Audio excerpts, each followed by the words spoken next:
167.000 itu sudah dikembalikan ke kas daerah. Sisanya itu sudah dipakai untuk pelaksanaan pengembalian yang dibayar oleh wali kota. Kwitansi pengembalian ke kas daerah. Namun ternyata masih berlanjut. Ketika kemudian jaksa masih T48 atau surat perintah pelaksanaan putusan yang kemudian dilanjutkan dengan mengeksekusi Pak Heru, muncul BA. Haknya pasca menjalani hukuman 1 tahun, beliau mengacu ke Komisi Yudisial.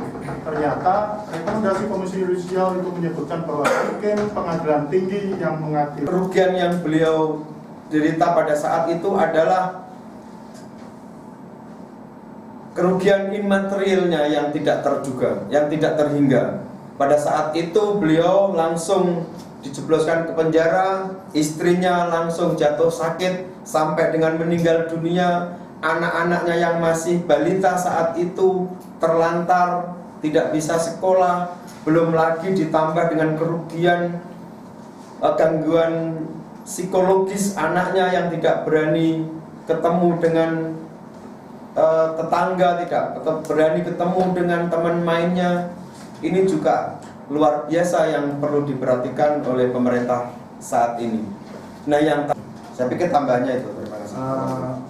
Sedikit saya tambahin. Jadi selain dari Komisi Yudisial, Bapak Heru sudah ke Komnas HAM juga. Dan terakhir, karena masih belum ada kejelasan, beliau tumpuan terakhirnya adalah di Ombudsman. Di Ombudsman beliau sudah melakukan pengaduan dan sepertinya Ombudsman merespon positif. Karena kemarin dari pertemuan terakhir dengan tim yang di Jakarta, Pak Heru juga sudah diinterview bagaimana posisi kasusnya, tinggal kita nunggu perkembangan. Mungkin itu perasaan saya sulit, saya beratnya karena dalam hal ini kami tidak melakukan apapun. Ya maaf, dalam sekarang ini saya mohon seperti yang dikatakan oleh Pak Hukum, mohon kepada lembaga-lembaga yang berwenang, khususnya Bapak Presiden, saya mohon untuk diperlakukan berdasarkan peraturan perundang-undangan yang berlaku. Karena permasalahan ini sangat-sangat berat sekali yang saya hadapi. Karena tidak melakukan harus menanggung hukuman. Pada waktu itu anak saya masih juga, sampai istri saya meninggal dunia. Faktor-faktor dan sebagainya ini menjadi beban psikologis sampai sekarang ini, beban anak saya. Jadi sampai terkurung, tidak mau berhubungan sebagainya. Ini yang menjadi suatu perhatian yang sangat-sangat apa istilahnya, perhatian yang sesat dan mau untuk diluruskan para penyelenggara pertahanan negara. Maka saya minta terakhir ini pada Ombudsman teman kami untuk pada Bapak Presiden bisa menangani permasalahan ini.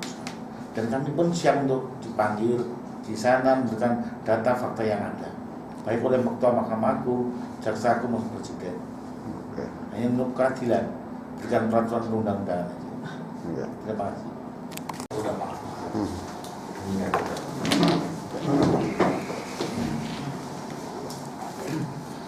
Ya, Ombudsman Republik Indonesia khususnya perwakilan Jawa Tengah sebagai lembaga negara yang diatur dalam Undang-Undang 30 2008.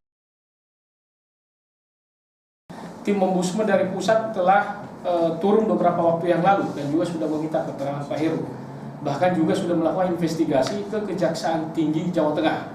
Juga sudah bertemu dengan pihak Pengadilan Tinggi Jawa Tengah. Hasil dari pemeriksaan ini masih dilakukan pemeriksaan lebih lanjut oleh Ombudsman di pusat. Dalam waktu dekat ini kami juga akan berkoordinasi dengan tim dari pusat di Ombudsman di pusat terkait mengenai laporan yang disampaikan oleh Pak Heru.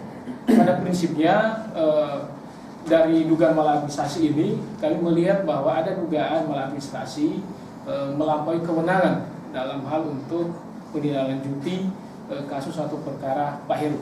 Namun demikian ini masih potensi atau dugaan maladministrasi. Hasilnya dari pemeriksaan ini nantinya kita akan sampaikan kepada publik atau kepada Pak Heru sebagai pelapor di Ombudsman.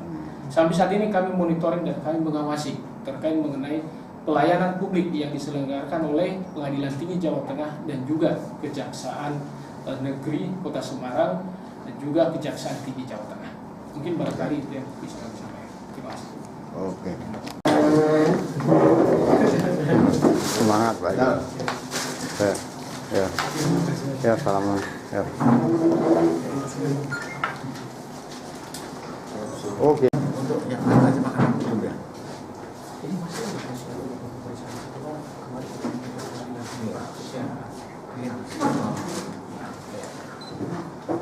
kita Ya,